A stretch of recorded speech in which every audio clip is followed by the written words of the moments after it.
ছাব্বিশের বিধানসভা ভোটে ভবানীপুর কেন্দ্র থেকে 15,000-এরও বেশি ভোটে পরাজিত হয়েছেন ঘরের মেয়ে মমতা বন্দ্যোপাধ্যায়। ফল প্রকাশের পর সাংবাদিকদের কাছে তার দাবি, আমরা হারিনি, ভোট লুট করে আমাদের হারানো হয়েছে। আমি রাজভবনে যাব না, ইস্তফা দেব না। কেন, কিসের জন্য? আমরা তো হারিনি যে যাবো। হারলে আমি যদি শপথ দিতে যেতাম তাহলে আমি রেজিগনেশনটা করতাম।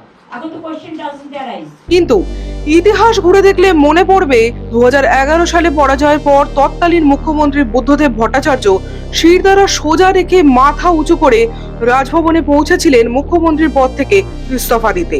না, তিনি ক্ষমতা আঁকড়ে রাখেননি, বরং মাথা পেতে মেনে নিয়েছিলেন জনগণের রায়।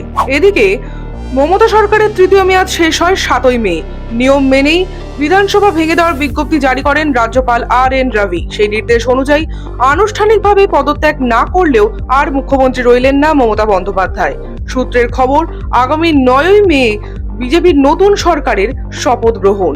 তাই দুদিনের জন্য রাজ্যে জারি হয়েছে রাষ্ট্রপতি শাসন। তবে পরাজয়ের পর রাজভবনে গিয়ে ইস্তফা দেওয়াটাই রীতি। আর শুধু ভিডিও দেখলে হবে? যান, চ্যানেলটা সাবস্ক্রাইব করুন।